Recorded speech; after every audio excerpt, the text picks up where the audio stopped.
Good afternoon and welcome to everyone who's here. I'm Peter Lowen, I'm the director of the Munk School, and it's really my pleasure to be here. It's been a very exciting day at the Munk School today.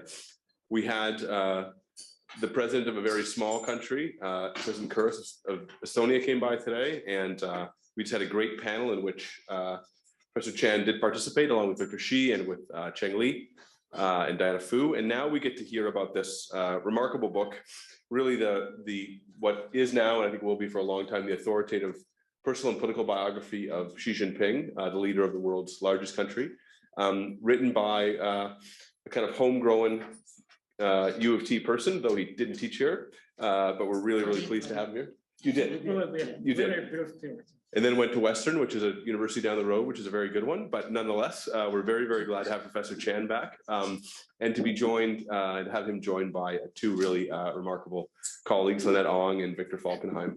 I just want to do two things to kick things off. One is to just acknowledge that we are on the land of the Huron, Wendat, the Seneca, and most recently the Mississaugas of the Credit. And the second thing that I wanted to do was I wanted to thank all three of our, before we start or as we start, all three of our colleagues who are up on the dais right now. You know, this is an interesting generational array here that we have Victor and we have Alfred, who have spent careers, and dare I say long careers, studying China and really interpreting that part of the world for us. And they've both been irreplaceable people in the Canadian intellectual landscape for us understanding China, but also internationally. And it's wonderful that joining with them on the dais is Diana, who is Lynette Ong, who is has just written 2 books on China, an amazing one called Outsourcing Repression, which we had a book launch for, which I've enjoyed reading through very, very much, and who really is, by my lights, one of the bravest and most penetrating scholars of China today.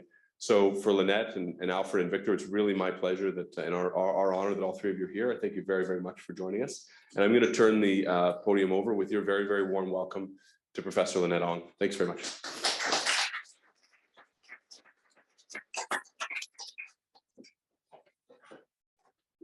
So I'm very privileged today to be introducing Professor Alfred Cheng, who is a Professor Emeritus at Huron University College at Western University, and a research associate with our very own Asian Institute at the Munk School. So you know, I've known Alfred for many years, for as long as I've been at University of Toronto, which is not a short time, which is actually the most important thing of all. So Alfred is a political scientist, someone who has studied Chinese politics for a long time. The sort of Chinese politics that he studies is one of elite politics. If the audience know anything about Chinese politics, you would know that, you know, broadly speaking, it's divided into 2 broad categories. There are people who study elite politics, including nowadays, including Xi Jinping, and people who sit in the Politburo standing committees, Politburo, as well as Central Committee. There are also people who study state and society relationship, right? And for a long time, if I could divide the ratio of China scholars who study elite politics and state society relationship, I think the ratio is about 1 to 9. And it's about 1 to 9 for obvious reasons, because how do you get access to elite politics? How do you get access to data of what's going on in Politburo and Zhongnanhai? Whereas state-society relationship, up until recently anyway, is a terrain that you can actually visit, you can actually touch and feel, you can actually go to China and talk to people regularly. And I belong to the second type who study state-society relationships simply because it is easier to do so. But you know, Alfred, my friend here, studies elite politics, which 90% of China scholars do not get to do. So he has published many, you know, a string of publications. His publications has appeared in leading international journals such as the China Quarterly, China Journal, Studies on Contemporary China, Pacific Affairs. He is also the author of Mao's Crusade, Politics and Policy Implementation in China's Great Leap Forward. So today we are really here to talk about his most recent book, Xi Jinping, Political Career, Governance, Leadership from 1953 to 2018. Now, I think this is an important piece of scholarship for a number of reasons. Number one, for its timeliness, there's no doubt that it is really important to understand the life of President Xi, because as power becomes more centralized in China, power, decisions which used to be made by institutions are increasingly centralized in the hands of one person. And to understand his biography and his upbringing and his life experience is now, more important than ever, and it has got implications for U.S.-China relations as well as for, Canada-China relations. So without further ado, and I'm going to come back and moderate the Q&A. Without further ado, I would like to invite Professor Cheng.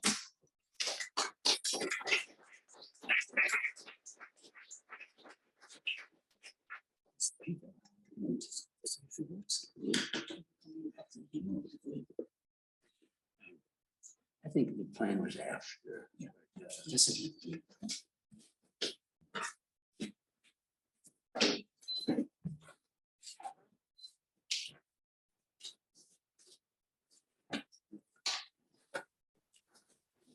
Thank you, Peter and Lynette, for the kind words. I find it very difficult to measure up. And it's always a pleasure to return to my home base here, especially among our esteemed colleagues and our students here. On this book, what I'd like to do is speak for about 20 minutes to give a brief summary of this book. We all know about Xi Jinping, and for better or worse, Xi Jinping is one of the most influential global leaders, and the rise of China, or for that matter, the possible slowdown or even downfall, is having an impact on not only on 1/5 of humankind, but also increasingly to the rest of the world. Xi's life experiences are really dramatic. He was born to relative privilege as a princeling, and then he sunk into the lower depths of becoming a beggar and then a peasant. And then he clawed his way back up the greasy pole and became the paramount leader of China. In power, he has attempted to alter China's political economy and assert China's rightful place in the world. His life story mirrors the history of the People's Republic, and that makes for a fascinating subject of study. Now, this notwithstanding, Western approaches tend to adopt a mirror image when interpreting the Xi administration. We look into the mirror and see everything positive about ourselves, but everything negative about the other. There are many caricatures of Xi Jinping, such as emperor, dictator, godfather, and new Mao. These images may be catchy, but they obscure rather than illuminate the very complex phenomena that we attempt to grapple with. To be sure, there are progressive and regressive features in Xi Jinping's rule, but it is important to find an objective and realistic way to understand this tremendous subject.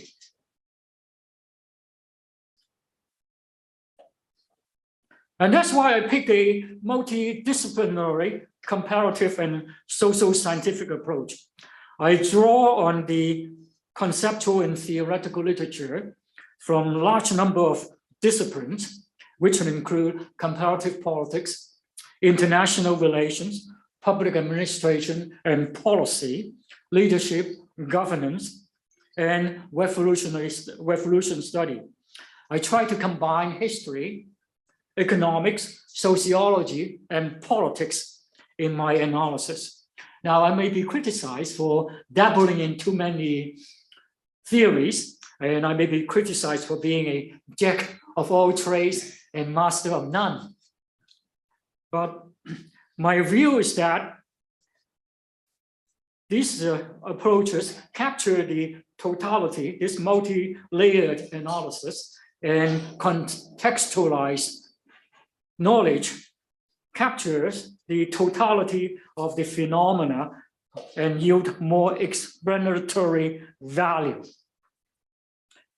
Many of us know that Xi was born into relative privilege as the son of a revolutionary hero and a founder of the People's Republic.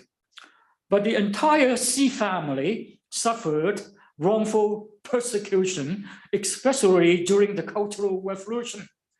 Xi was traumatized by attacks by the Red Guards as a teenager when his family was broken up and he was left to fend for himself. He was labeled a counter-revolutionary, thrown into a reform school for juvenile delinquent, and at one point, he was reduced to being a beggar.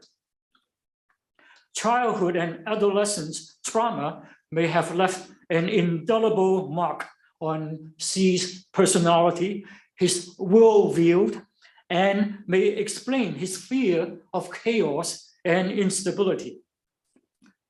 After the Cultural Revolution, Xi started at the top, becoming secretary to the Minister of Defense, Gang Biao. And the two visited the US in 1980 when the US regarded China almost as an ally. They were invited to visit the Pentagon, the White House, the aircraft carrier Kitty Hawk, an honor unthinkable today. At the White House, they actually play him the movie Star Wars #2, whatever the implication was intended. Then Xi Jinping left Beijing and head to a poor county called Jingding when he began to implement post-Mao reforms, such as the breaking up of the People's Communes and the introduction of market forces.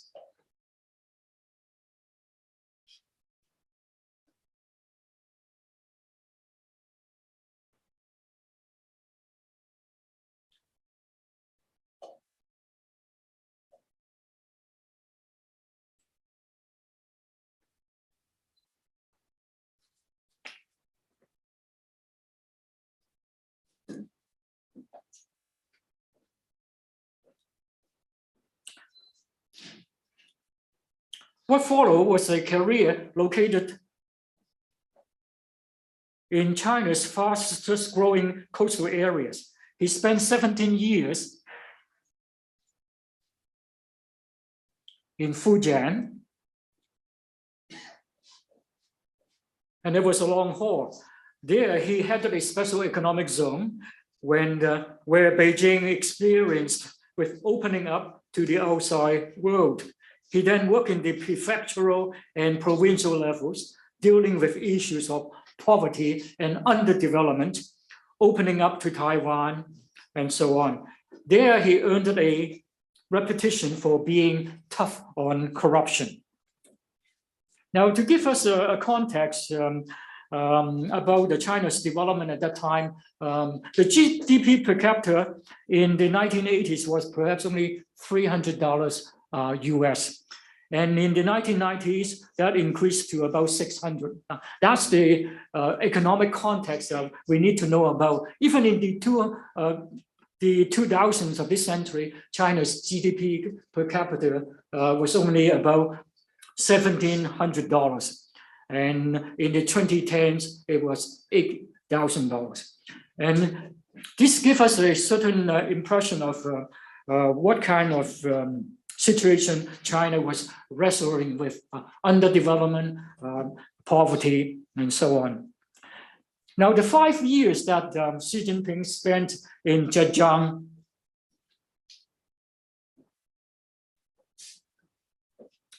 was a critical stage of his career.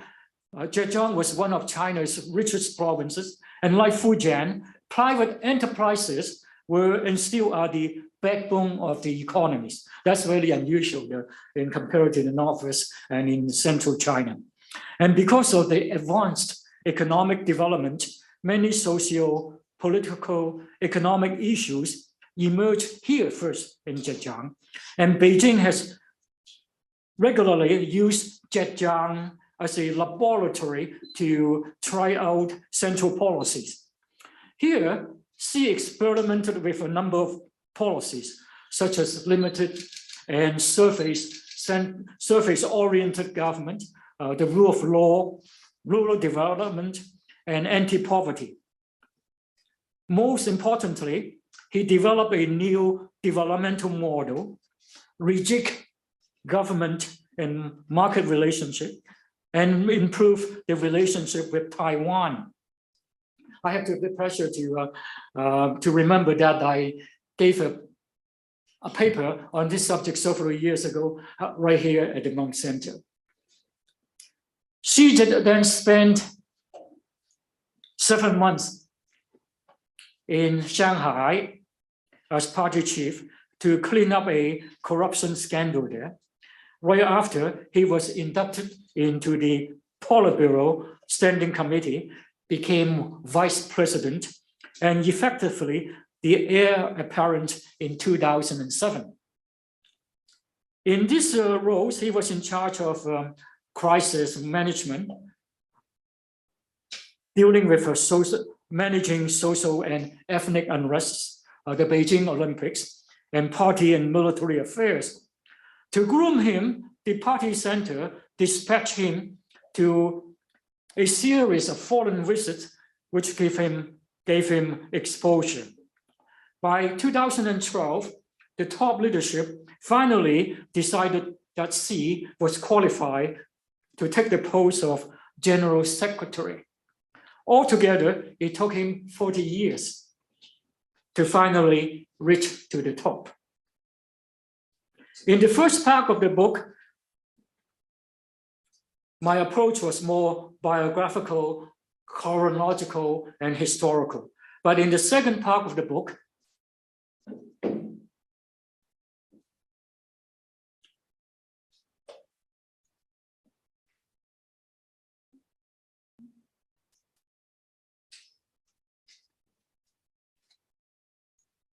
my approach is more thematic and topical. Here, I explore the many ways Xi has consolidated his power, built his image, and disciplined the party. And disciplined the party state through such things as the anti-corruption campaign, education campaign. There were also attempts to upgrade the economy, moving it from an investment-driven model to a model more driven by consumption, services, and innovation.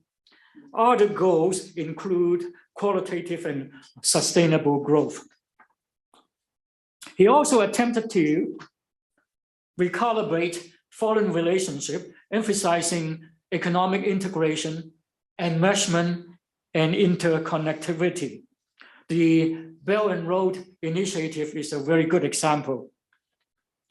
In this section, I utilize 4 layers of analysis. First, continuity and change. Second, independence, cooperation, and conflict. Third, the realist, liberal, and the constructivist paradigms. And fourth, system, state, and individual level of analysis.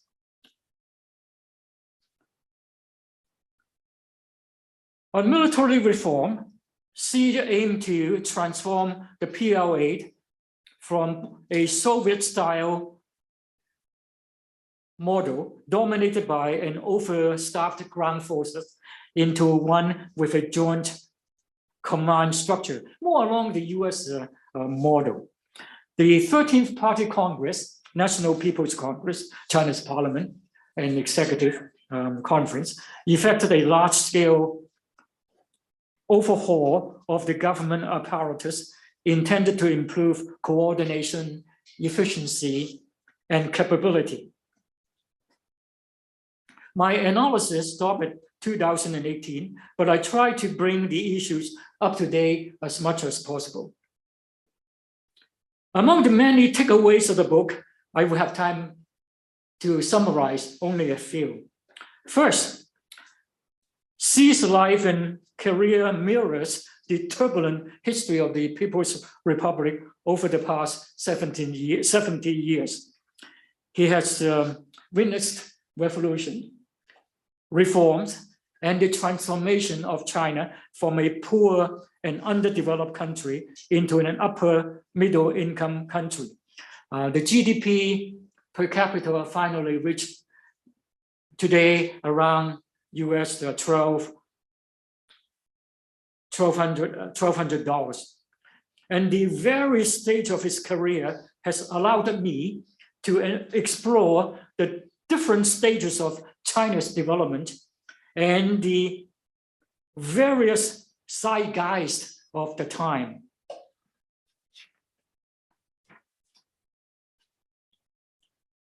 Second, there are two normative schools on the meaning of political development of China.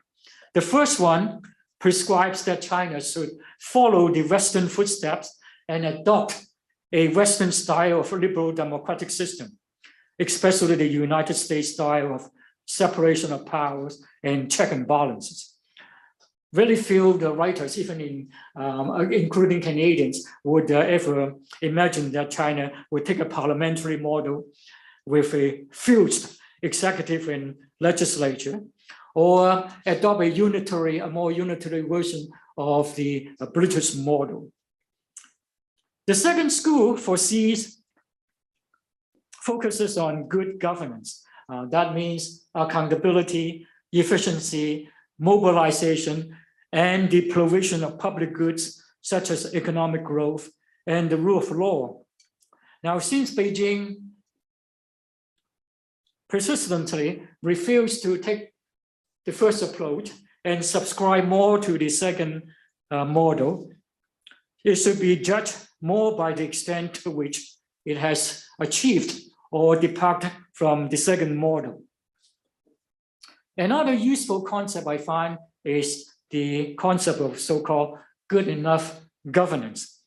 This means that a country does not have to satisfy a full list of prerequisites. In the West, very often we say that China, there's corruption, there's inequality, there's employment, there's environmental degradation, and they need to be addressed. Of course, they need to be addressed, but according to the concept of good enough governance, as long as a state satisfies a certain threshold, development can occur. And this is what happened in China.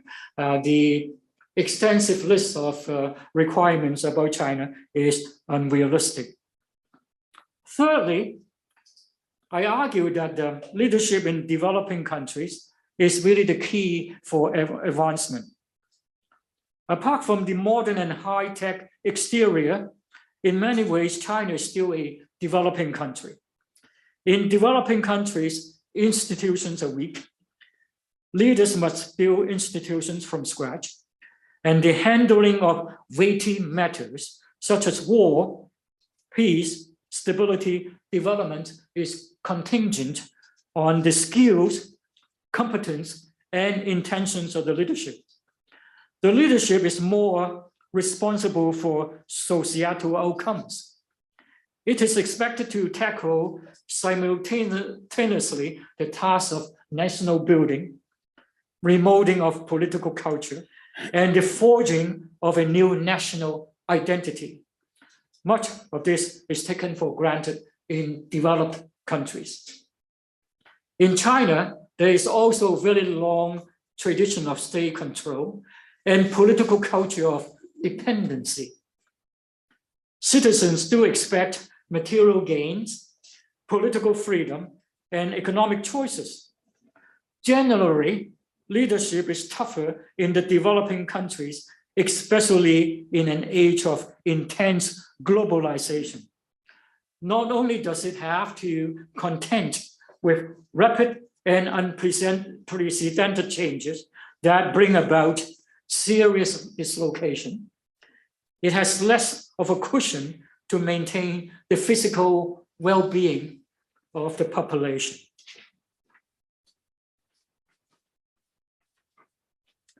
Developing countries also have lower economic and political capabilities, more acute class and ethnic conflicts, greater income disparity, and a lower education and knowledge base. The large agricultural population is one indication of underdevelopment. Government officials tend to be underpaid, and corruption is a perennial issue, and transformational leaders are rare. The above help us to form criteria to appraise the Xi Jinping administration. For me, a remarkable aspect of the Xi administration is the attempt to build and rebuild institutions. For example, domestically, he had rebuilt the CCP, tackled corruption, reformed the judiciary, the military, and the government structure. Externally, he has created institutions such as the Belt and Road Initiative, the Regional Comprehensive Economic Partnership, the Asian Infrastructural Investment Bank, to foster economic integration and interdependency. My hope is that in many ways, my work will provide new and different perspectives on the Xi phenomenon. It goes beyond the day-to-day headlines, conventional views, and corrects some of the misconceptions about China. Global politics are entering a period of extreme turbulence, haunted by the pandemic, climate crisis, and intense international competition. Economically, the world is heading towards a global recession. A need to understand China objectively and realistically, and the need for cooperation has never been greater. Thank you.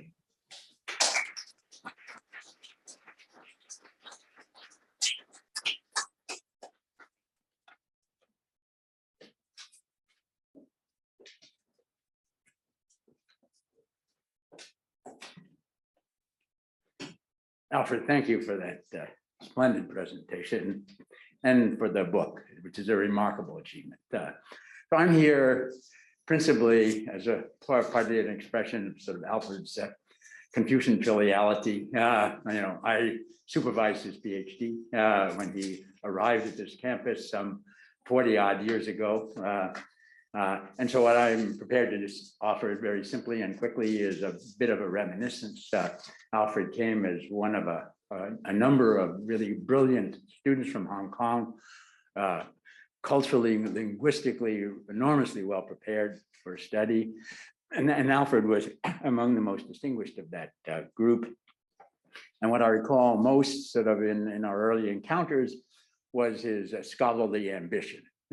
So in his proposed thesis topic, he was going to take on Mao's most flamboyant failure, the Great Leap Forward, and explain it satisfactorily. And I, despite certain misgivings in those days, I thought encourage students, to aim high. I encouraged him, go ahead. And remarkably, in a kind of multi-provincial, multi-sectoral, research design that he proposed, and then, remarkably carried out, he absorbed a huge documentary literature, on the period.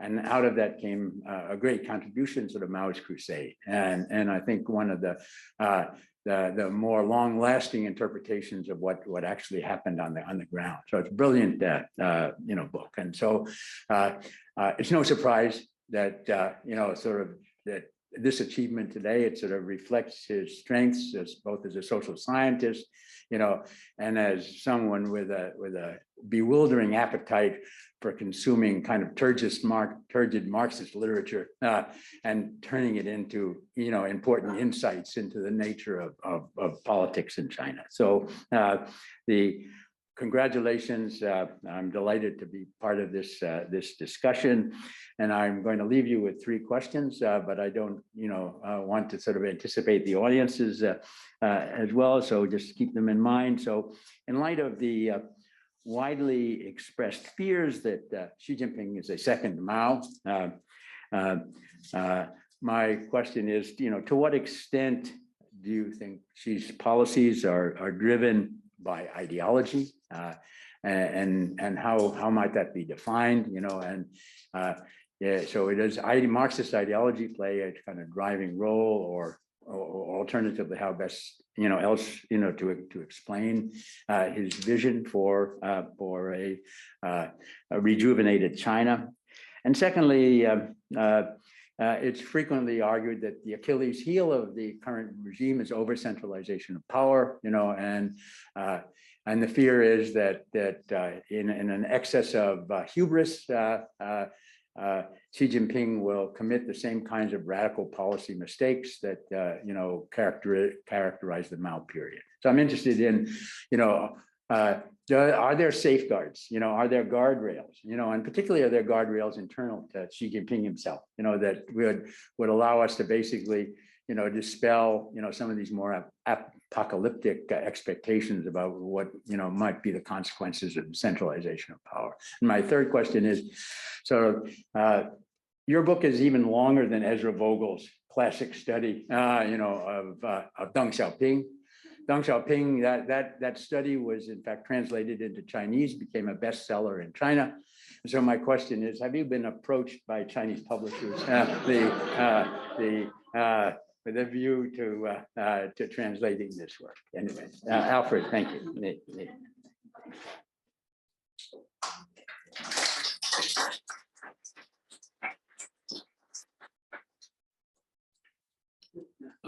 Maybe I'll just stay here. Can you hear me? On the first question about the extent to which Xi Jinping is inspired by ideology, my view is that we all have ideology. We are brought up socialized to a certain pattern of thought, and Xi Jinping was brought up by Maoist values of struggle,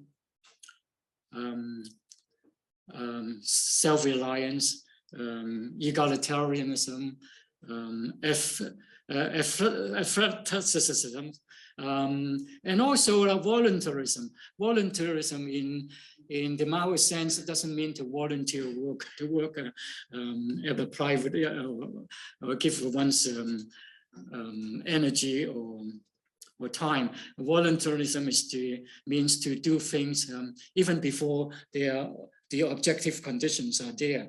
So in other words, there's the emphasis on human willpower. So to the extent he's inspired by ideology, socialism, of course, is another element of his ideology, to have a more egalitarian country and address the issue of inequality and so on, to tackle poverty. He took on the Chinese tradition of mass line, meaning that the policy orientation should be towards the masses. And to this extent, he was influenced by Mao and Maoist ideology and socialism. Socialism also presupposes a big role for the state to regulate affairs, but he also can be very pragmatic about market forces, market competition, the benefits of the market to enhance competition, efficiency, and innovation, because he worked in 2 provinces with the largest private enterprises. He knew how to develop and help private enterprises. Currently, there is a misconception that he is only a status, ignoring the private sector. That's not entirely true. In his mind, he's always wants to balance the 2. government and market, and where to draw the line and how to balance one another.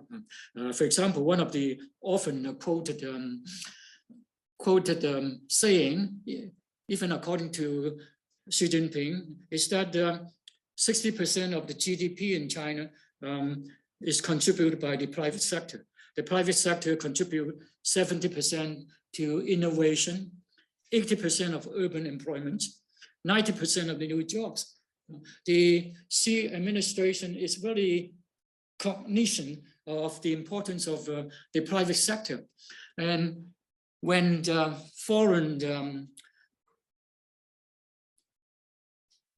China watchers claim that China has returned to the commanding economy, that's only a half truth.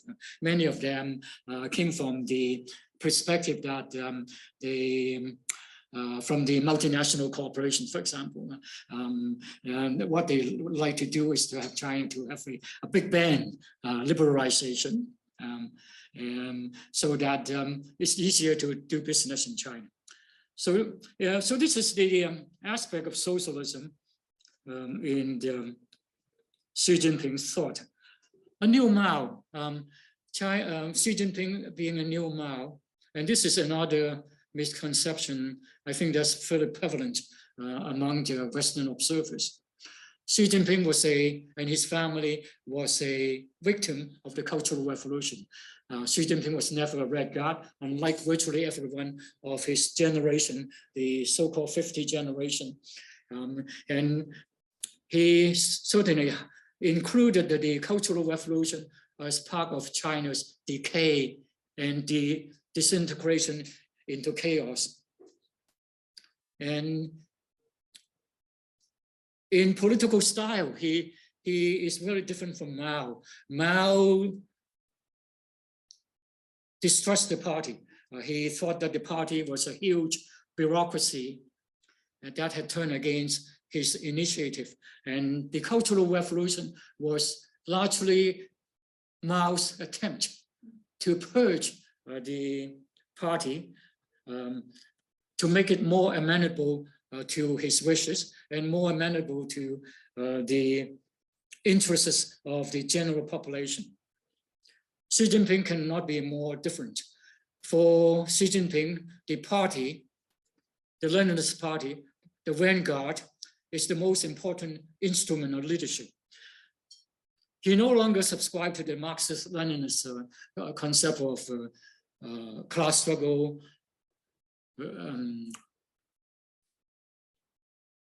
communist society, classless and stateless society.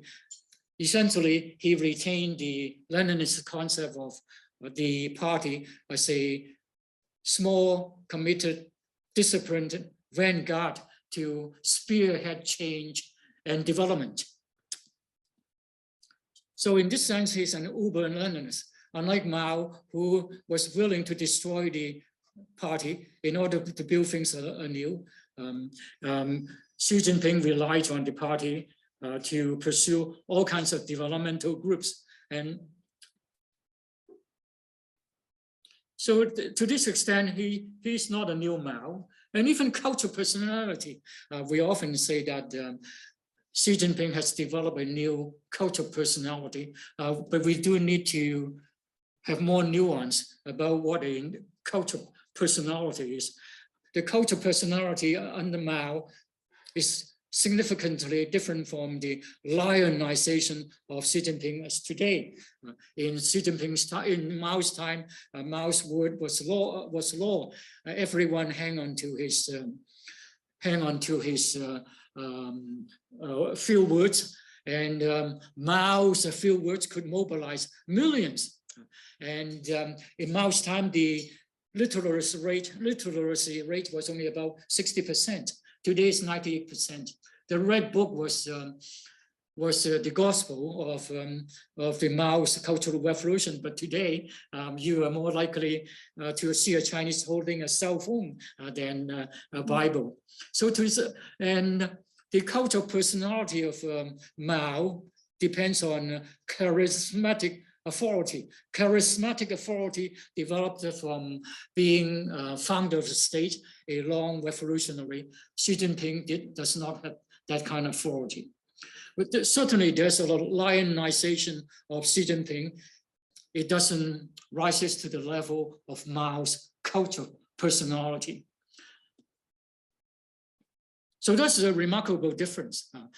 In China, the lionization basically they settle on several monikers. Xi Jinping as the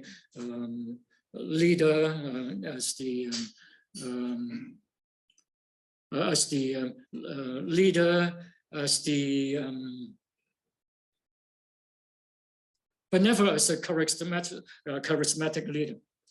As to his vision, we know that the short-term vision is to double the GDP per capita by 2035, and then another vision is to turn China into a modern a system with modern politics, economics, and society by 2049.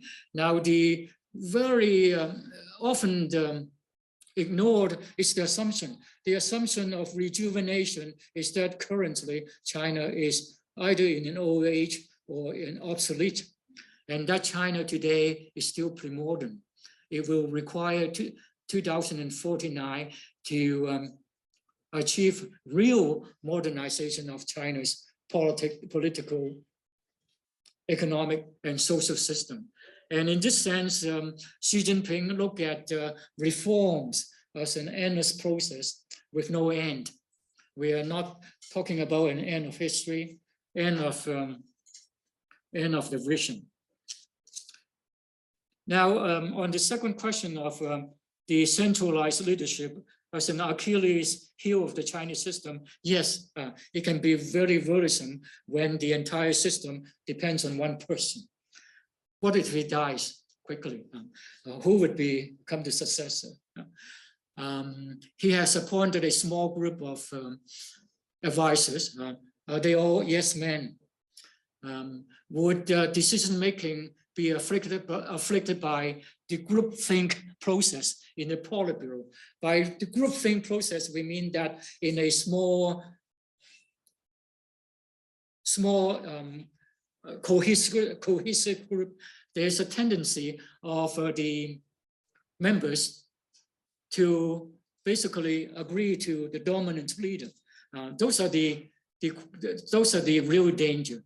Centralization too is a big danger.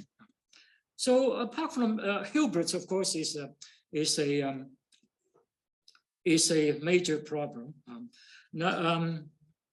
Are there any guardrails? I don't see that many check and balances against Xi Jinping's power. We do need more public debates in China. We would like to see the Chinese system to become a bit more democratic, more open, more, there ought to be more debates. So those are the danger. But I would qualify some of those statements. For example, the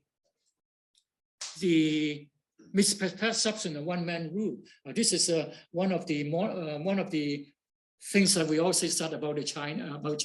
But if you look at it in more details, we know that the buck stops at Xi Jinping's desk.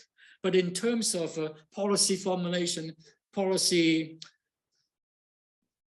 alternatives, the consider of various choices, he depends on his Politburo for advice, for different skill sets, different expertise. There's a great deal of division of labor in China's Politburo. I dispute the notion that everything springs from Xi Jinping's head, even though that's the way it's always construed in the West. And of course, the Chinese are guilty by always portraying that everything springs from Xi Jinping's head. In the Politburo, I would argue there's still a good division of labor, there's somebody in charge of, we're talking about a central bureaucracy of 6 million people. And if you count the huge Chinese bureaucracy, it amounts to 60 million. How can one person dominate the entire bureaucracy? So in this sense, decision-making is still collective, and there's still a great deal of collective leadership.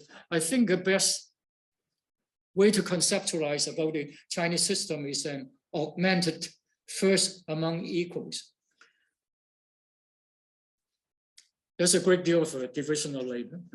About centralization, China's system is actually quite complex. Xi Jinping has completed a threefold centralization into the center, into the Communist Party, and also into his person. But in China, there are many aspects of decentralization as well. The fiscal administration is very decentralized. Decision-making in the provinces are also decentralized. China is so big. Canada is a very big country. We have 38 million people, and China is 40 times bigger. 40 times bigger from coast to, and there are tremendous regional variation. Provinces have a great deal of autonomy to devise their own developmental strategy, have many different ways of doing things. In fact, Beijing normally would set out their policy in broad and general terms, and it would require the huge, gigantic bureaucracy, 6 million and 60 million, to flesh out the details, layer by layer, down the province, county, and even lower levels. There are many developmental models right now in China, and in my book I talk about the Chongqing model, the Zhejiang model, the Guangdong model, and the Hunan model. China is not as monolithic as we tend to think it is. So much for one-man rule and centralization. Well, about the Chinese publisher, I don't know.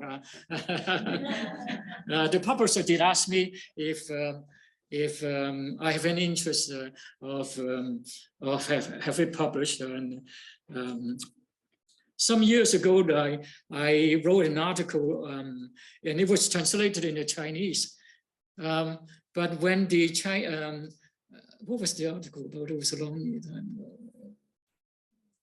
About Chinese citizens' awareness of community, regime, and the differences. But when it was translated into Chinese, all the references about Tiananmen were excised. References about Deng Xiaoping, involvement in Tiananmen were excised. Somehow, the editor say, well, okay, it's better to be published in Chinese than not to be published. So there it goes. I'm not sure whether I want to go through that, depending on what the conditions would be on such a translation. So we have about 15 minutes. Do you want to open up to take some questions from the floor?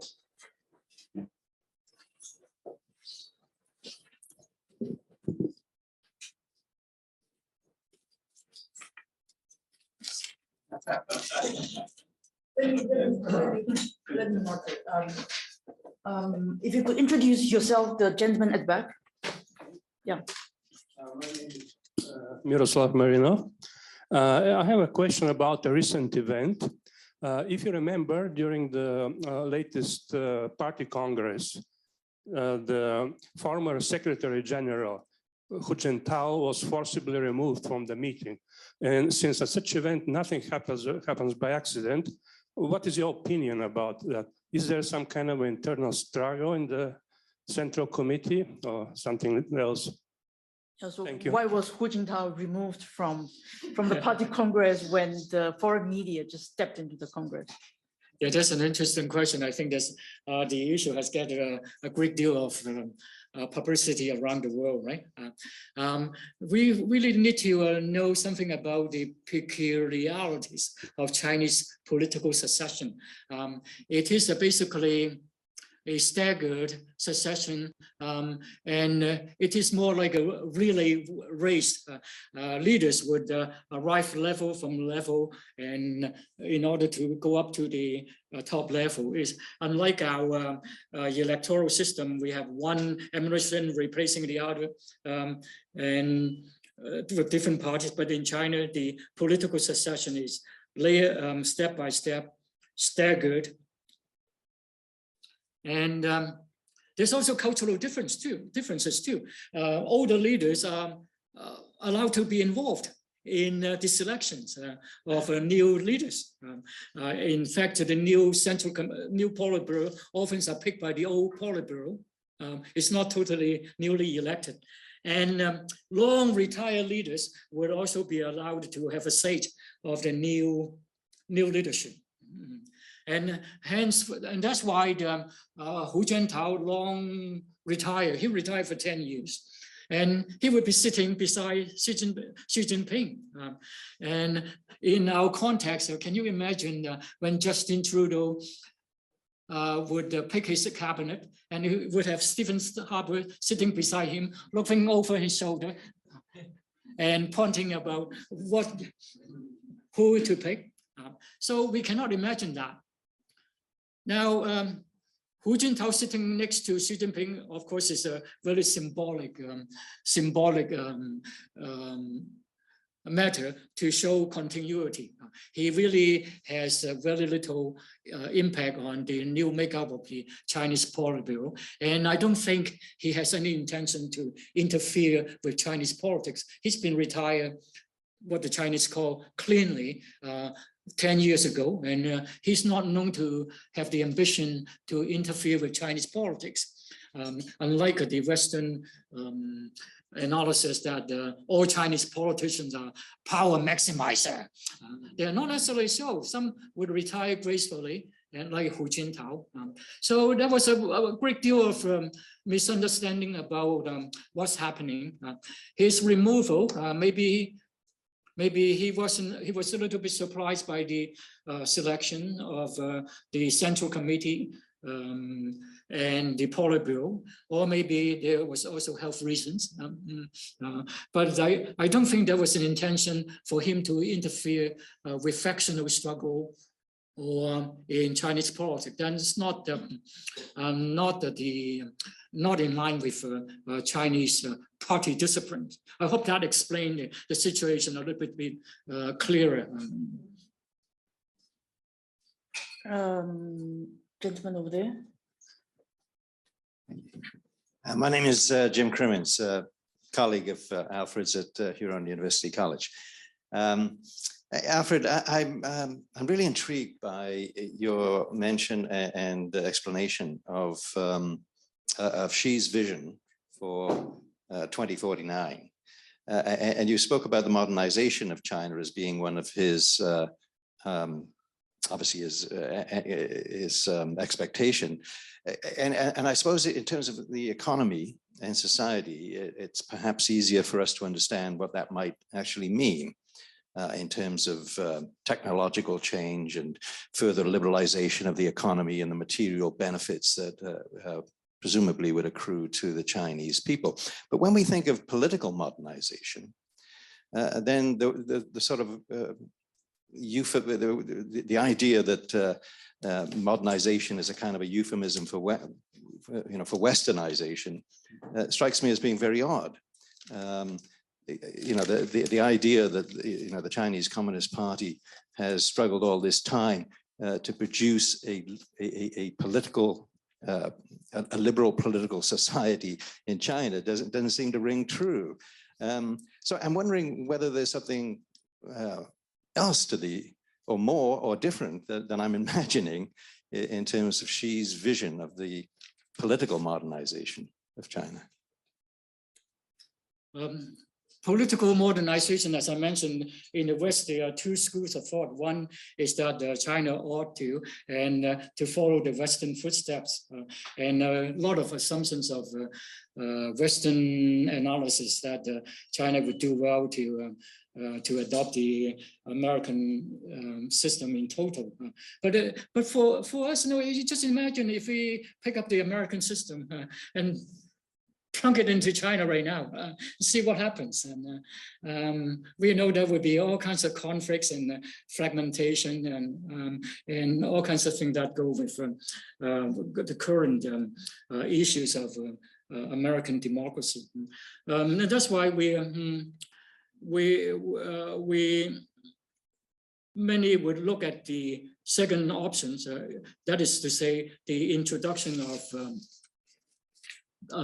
good governance. So that's much more important to provide for the material goods, economic growth, and improve the people's livelihood. I don't think Xi Jinping has in mind an end goal about what will be the end goal. He's fairly flexible. Right now, the major thing is to have party leadership, because as most historically aware Chinese, China has suffered tremendous disintegration, chaos from the middle of the 1840s. There have been foreign aggressions, the warlord era, 1911 revolution, and then the invasion of Japan in the Sino-Japanese War, 1937-1945, and right after that, the Chinese Civil War, 1945 to 1949, and then the Cultural Revolution and the Mao's period. So, and Xi Jinping, look at all this period of disintegration and chaos, and what he wanted to do is to introduce a stable environment for China to develop. Finally, China could focus on development instead of dealing with all these forces of disintegration. Now, he also knew that stability, he privileges stability above all else in order to foster economic growth. But the CCP and Xi Jinping are not that naive simply about the necessity of stability. And that's why they launch periodic campaigns to shake up the Chinese bureaucracy. They are aware that stability would breed stagnancy. And if you look at the reforms over the last 40 period, there's been a continuous series of reforms. So I do think that the CCP and Xi Jinping look at the process as a continuous process of reform. In other words, the process is everything. The end goal may not be very much. There's an end goal that may or may not be achieved. The end goal may be, we know that wealth and power, and that's a traditional concept, very prevalent even since the 1980s. Also a goal that is shared by the Japanese as well. I'm not sure whether that answers your question. Maybe we need to explore that a little further. So we have got time for one last question, and I'll go to the gentleman at the front. Thank you. I don't believe I'll need a microphone. Monty McMurtry, citizen. My comment to you, sir, is that you have spent a great deal of time research on this book, and it looks like a very big book. And I'm curious as to the sources, primarily or secondary sources, notwithstanding what insights you have to this individual, whom I suspect is not volunteering information. What is your prediction in terms of, will he stay on? Will it end happy or will it end sad?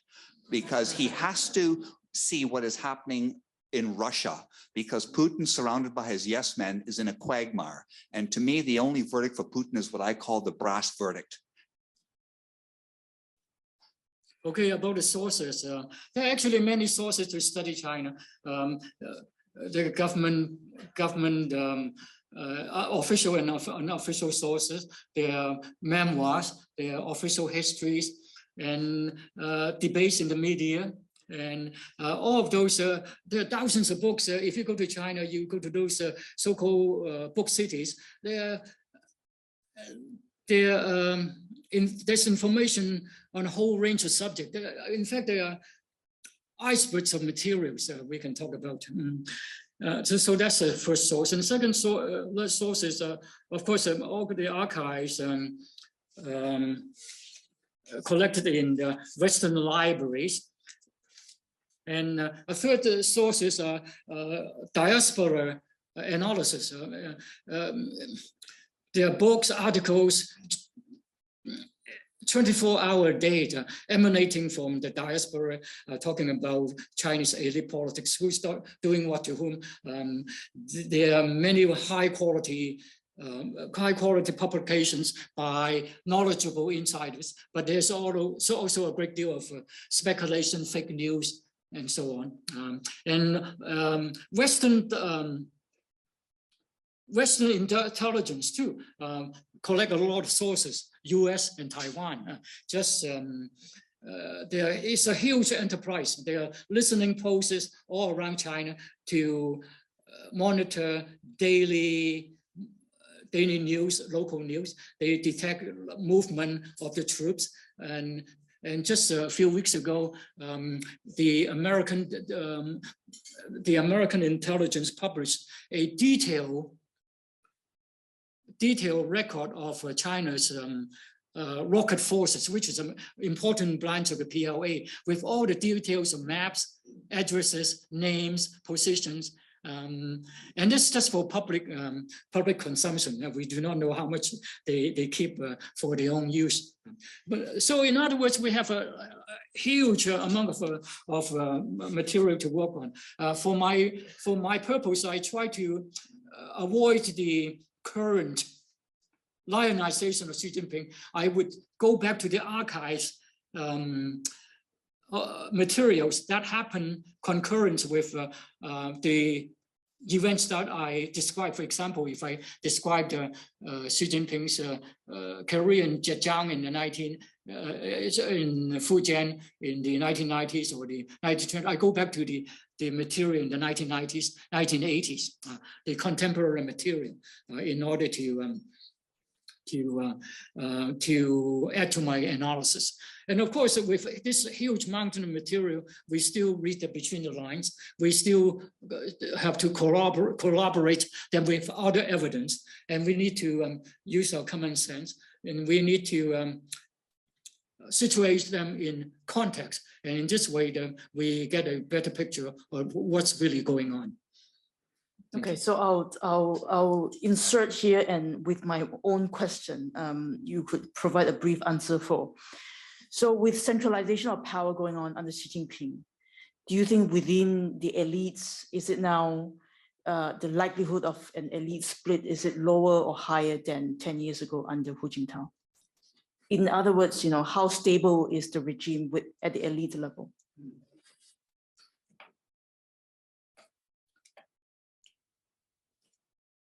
There are all kinds of vulnerabilities of one-party rule. With centralization, there are always opposition. Opposition might be hidden, but they're still there.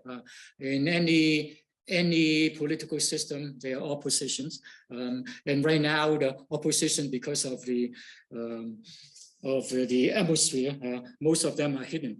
And Xi Jinping's policies over the last 10 years have created legions of enemies, people who have lost out because of anti-corruption campaigns. All policies have winners and losers. The losers are now bent on revenge. They are factions who try to compete with Xi Jinping. So we are talking about the perennial source of competition. This is really the hallmark of all political systems. You cannot avoid conflict and opposition. And in fact, perhaps one of the most fruitful way to approach any system is to look at the political conflict and factionalism and so on. Now, how stable it is, it's hard to say.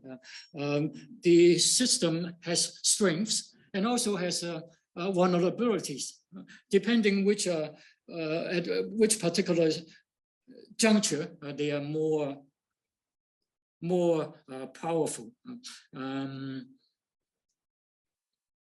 For example, if Xi Jinping is assassinated, and they have many attempts, because he has legions of enemy, many people are angry with him. Even though in general, the public in China seems to support him, but he had antagonized many entrepreneurs, capitalists, and party members who have been dining and happily on the public trough, but now they can no longer do that. And there are also enemies outside of China bending on revenge. So we are talking about a situation that can be very precarious. So there are really both sides to the situation, and inherently, a centralized system like that, there are many inherent dangers that we can detect. Okay, so on that rather pessimistic note, let's thank Alfred for this very insightful presentation. And let me invite you to the reception right next door to continue with the celebration.